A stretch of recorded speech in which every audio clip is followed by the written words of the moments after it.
Assalamualaikum warahmatullahi wabarakatuh. Perkenalkan, saya Nur Nafisah dengan NIM 231011162200045. Program Studi Pendidikan Bahasa dan Sastra Indonesia angkatan 2023. Pada kesempatan ini, saya akan presentasikan materi terkait fonemik yang ada pada peta konsep berikut ini.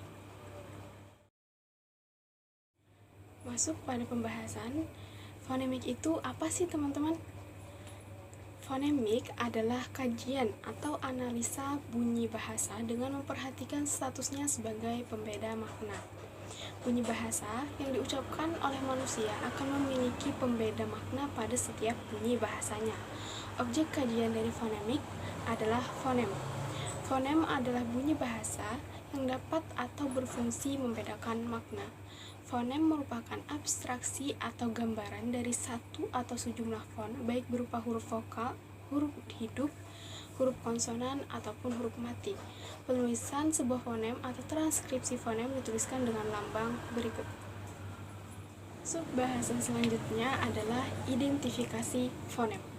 Cara untuk mengetahui apakah sebuah bunyi merupakan fonem atau bukan, yaitu carilah sebuah satuan bahasa, bisa berupa sebuah kata yang mengandung bunyi tersebut, lalu membandingkannya dengan satuan bahasa yang mirip dengan satuan bahasa yang pertama.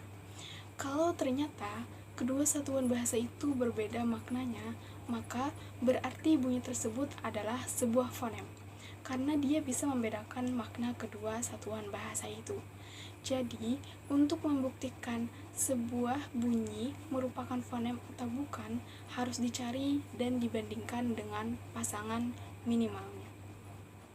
Selanjutnya, distribusi fonem.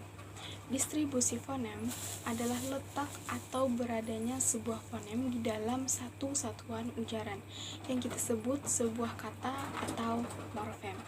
Secara umum, fonem dapat berada pada awal kata, tengah kata maupun akhir kata.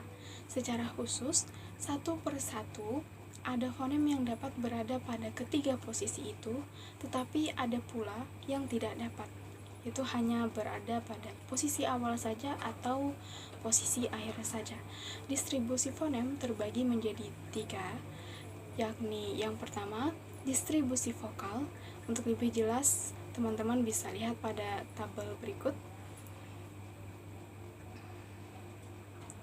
Yang kedua ada distribusi diftong.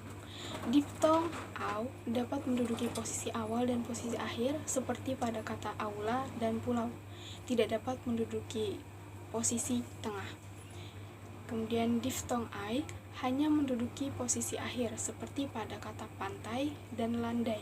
Tidak dapat menduduki posisi awal dan posisi tengah.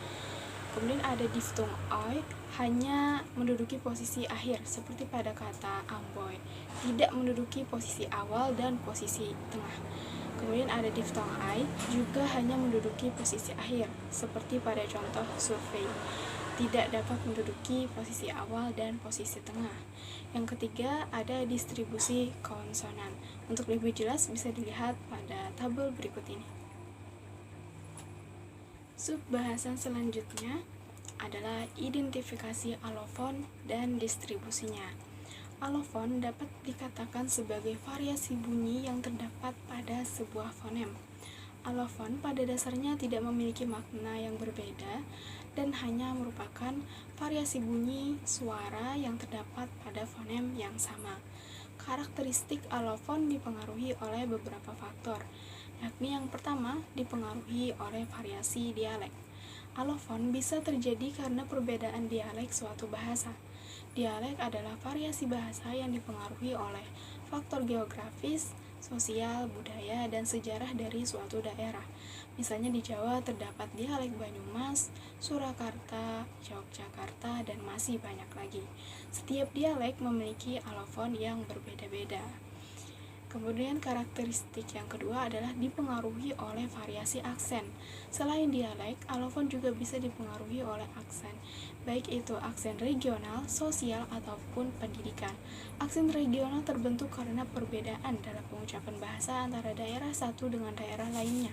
Sementara aksen sosial dan pendidikan dipengaruhi oleh latar belakang sosial dan pendidikan seseorang. Misalnya, seseorang yang berpendidikan tinggi cenderung memiliki aksen yang lebih jelas dan benar. Karakteristik yang ketiga yaitu dipengaruhi oleh situasi sosial. Contohnya ketika seseorang berbicara dengan atasan atau orang yang lebih tua, cenderung menggunakan alofon yang lebih sopan dan formal. Sebaliknya, ketika seseorang berbicara dengan teman sebaya, ia bisa menggunakan alofon yang lebih santai dan informal. Karakteristik yang keempat adalah dipengaruhi oleh ukuran dan bentuk artikulator. Misalnya, seseorang memiliki lidah yang lebih panjang bisa menghasilkan alofon yang berbeda dari seseorang yang memiliki lidah yang lebih pendek. Subbahasan yang terakhir adalah gugus fonem dan deret fonem.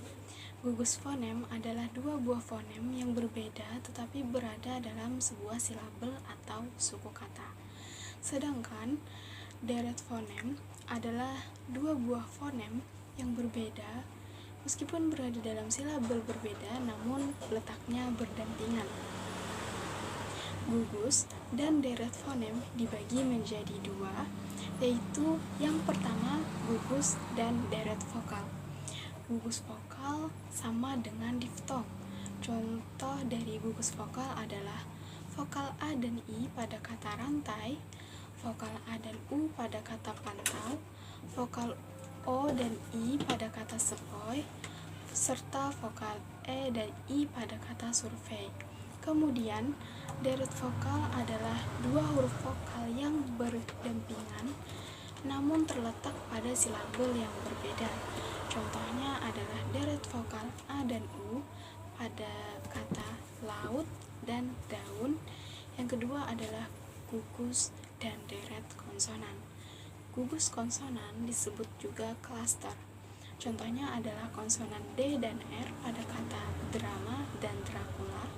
Kemudian ada deret konsonan yang merupakan gabungan dua konsonan yang terdapat pada satu kata yang berbeda meskipun berdampingan. Contohnya adalah konsonan K dan B pada kata akbar dan takbir. Nah, itu tadi pemaparan materi terkait fonemik yang dapat saya sampaikan. Kurang lebihnya dimohon dimaafkan. Terima kasih. Wassalamualaikum warahmatullahi wabarakatuh.